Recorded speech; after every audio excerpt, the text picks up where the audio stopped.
ನಮಸ್ಕಾರ ಸ್ನೇಹಿತರೆ, ಜುಲೈನಲ್ಲಿ ಶುಭವಾದ ಗಜಲಕ್ಷ್ಮಿ ರಾಜಯೋಗ. ಈ 4 ರಾಶಿಗೆ ಅದೃಷ್ಟ, ಆದಾಯ ಹೆಚ್ಚು.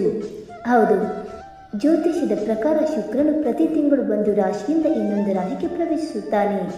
ಗುರು ಒಂದು ವರ್ಷದಲ್ಲಿ ಒಂದು ರಾಶಿಯನ್ನು ಮಾತ್ರ ಬದಲಾಯಿಸಿದರೆ ಗುರು ಪ್ರಸ್ತುತ ಮಿಥುನ ರಾಶಿಯಲ್ಲಿದ್ದಾನೆ.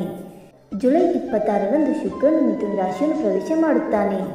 ಜುಲೈನಲ್ಲಿ ಶುಕ್ರನು ಮಿಥುನ ರಾಶಿಯಲ್ಲಿ ಸಾಗಿದಾಗ 12 ತಿಂಗಳ ನಂತರ ಗುರು ಮತ್ತು ಶುಕ್ರ ಮಿಥುನ ರಾಶಿಯಲ್ಲಿ ಸಂಯೋಗಗೊಂಡು ಗಜಲಕ್ಷ್ಮಿ ರಾಜಯೋಗ ಉಂಟಾಗುತ್ತದೆ. ಗಜಲಕ್ಷ್ಮಿ ರಾಜಯೋಗ ಜುಲೈನಲ್ಲಿ ಪ್ರಾರಂಭವಾಗಿ ಆಗಸ್ಟ್ 21ರವರೆಗೆ ಇರುತ್ತದೆ.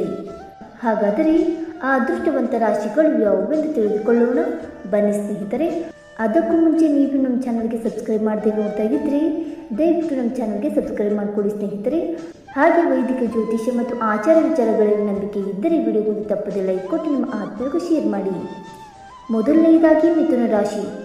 ಜ್ಯೋತಿಷ್ಯದ ಪ್ರಕಾರ 12 ತಿಂಗಳ ನಂತರ ಈ ರಾಶಿಯಲ್ಲಿ ಗಜಲಕ್ಷ್ಮಿ ರಾಜಯೋಗ ರೂಪುಗೊಳ್ಳುತ್ತದೆ. ಆದ್ದರಿಂದ ಈ ರಾಶಿ ಚಕ್ರದ ಜನರ ಜೀವನದಲ್ಲಿ ಅದೃಷ್ಟ ಹೆಚ್ಚಾಗುತ್ತದೆ ಮತ್ತು ದೀರ್ಘಕಾಲದಿಂದ ಸ್ಥಗಿತಗೊಂಡ ಕೆಲಸಗಳು ಪೂರ್ಣಗೊಳ್ಳುತ್ತವೆ ಮತ್ತು ಅದೃಷ್ಟ ಅವರೊಂದಿಗೆ ಇರುತ್ತದೆ. ಆದಾಯ ಹೆಚ್ಚಳಕ್ಕೆ ಬಲವಾದ ಯೋಗವಿರುತ್ತದೆ. ವ್ಯವಹಾರ ಅಥವಾ ಸರ್ಕಾರಿ ಯೋಜನೆಗಳಲ್ಲಿ ಟೆಂಡರ್ಗಳಿಂದ ನೀವು ಲಾಭ ಪಡೆಯಬಹುದು. ನೀವು ಕುಟುಂಬದೊಂದಿಗೆ ಉತ್ತಮ ಸಮಯವನ್ನು ಕಳೆಯುತ್ತೀರಿ ಮತ್ತು ಗೌರವ ಕೂಡ ಹೆಚ್ಚಾಗುತ್ತದೆ. ಮಕ್ಕಳನ್ನು ಒಂದು ಬೈಕ್ ಈಡೇರಬಹುದು ಮತ್ತು ಅವಿವಾಹಿತರಿಗೆ ಮದುವೆ ಪ್ರಸ್ತಾಪ ಬರಬಹುದು. ಎರಡನೆಯದಾಗಿ ಕನ್ಯಾ ರಾಶಿ. ಗಜಲಕ್ಷ್ಮಿ ರಾಜಯೋಗವು ವರದಾನವಾಗಲಿದೆ. ವೃತ್ತಿ ಮತ್ತು ವ್ಯವಹಾರದಲ್ಲಿ ಅಪಾರ ಯಶಸ್ಸಿನ ಲಕ್ಷಣಗಳು ಕಂಡುಬರುತ್ತವೆ. ಕೆಲಸ ಮಾಡುವವರಿಗೆ ಬಡ್ತಿ ಅಥವಾ ಹೊಸ ಉದ್ಯೋಗದ ಅವಕಾಶ ಸಿಗಬಹುದು ಮತ್ತು ನಿರುದ್ಯೋಗಿಗಳಿಗೆ ಉದ್ಯೋಗದ ಅವಕಾಶಗಳು ಬರಬಹುದು ಮತ್ತು ಹೊಸ ಆದಾಯದ ಮೂಲಗಳು ತೆರೆದುಕೊಳ್ಳುತ್ತವೆ.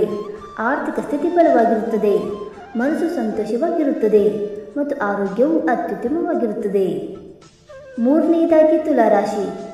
ಗಜಲಕ್ಷ್ಮಿ ರಾಜಯೋಗ ಪರಿಣಾಮಕಾರಿ ಎಂದು ಸಾಬೀತುಪಡಿಸುತ್ತದೆ. ಆತ್ಮವಿಶ್ವಾಸ ಹೆಚ್ಚಾಗುತ್ತದೆ, ನಿರ್ಧಾರ ತೆಗೆದುಕೊಳ್ಳುವ ಸಾಮರ್ಥ್ಯ ಬಲಗೊಳ್ಳುತ್ತದೆ ಮತ್ತು ವಿದ್ಯಾರ್ಥಿಗಳಿಗೆ ಒಳ್ಳೆಯ ಸಮಯವಾಗಿದೆ. ಆಧ್ಯಾತ್ಮಿಕತೆ ಮತ್ತು ಭೌತಿಕ ಸಂತೋಷದ ನಡುವಿನ ಸಮತೋಲನ ಹೆಚ್ಚಾಗುತ್ತದೆ ಮತ್ತು ಮಕ್ಕಳಿಗೆ ಸಂಬಂಧಿಸಿದ ಒಳ್ಳೆಯ ಸುದ್ದಿ ಸಿಗಬಹುದು ಮತ್ತು ಉದ್ಯೋಗದಲ್ಲಿ ಸ್ಥಾನ ಅಥವಾ ಸಂಬಳದ ಹೆಚ್ಚಳದ ಸಾಧ್ಯತೆ ಇದೆ. ಇನ್ನು 4ನೇದಾಗಿ ಕುಂಭರಾಶಿ. ಈ ಸಮಯ ಆರ್ಥಿಕ ಮತ್ತು ವೃತ್ತಿ ಜೀವನದ ದೃಷ್ಟಿಯಿಂದ ತುಂಬ ಶುಭವಾಗಲಿದೆ. ಉದ್ಯೋಗದಲ್ಲಿ ಬಡ್ತಿ ಅಥವಾ ಸಂಬಳ ಹೆಚ್ಚಳವಾಗಬಹುದು. ಅದೃಷ್ಟ ನಿಮ್ಮ ಕಡೆ ಇರುತ್ತದೆ ಮತ್ತು ವಿದ್ಯಾರ್ಥಿಗಳಿಗೆ ಶುಭ ಸಮಯವಾಗಿದೆ ಮತ್ತು ಪ್ರೇಮ ಸಂಬಂಧಗಳು ಸುಧಾರಿಸುತ್ತವೆ ಮತ್ತು ಸ್ಥಗಿತಗೊಂಡ ಹಣವನ್ನು ಹಿಂತಿರುಗಿಸಬಹುದು. ಹೂಡಿಕೆಗೆ ಇದು ಶುಭ ಸಮಯವಾಗಿದೆ. ದೀರ್ಘಕಾಲದಿಂದ ಸ್ಥಗಿತಗೊಂಡ ಕೆಲಸಗಳಲ್ಲಿ ಲಾಭವಿರುತ್ತದೆ.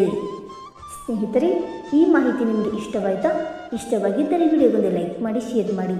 ಹಾಗೆ ನಿಮ್ಮ ಅನಿಸಿಕೆ ಮತ್ತು ಅಭಿಪ್ರಾಯಗಳನ್ನು ತಪ್ಪದೆ ಕಾಮೆಂಟ್ ಮೂಲಕ ತಿಳಿಸಿ ಸ್ನೇಹಿತರೆ. ವಿಡಿಯೋ ನೋಡಿದ್ದಕ್ಕಾಗಿ ಧನ್ಯವಾದಗಳು. Thank you so much.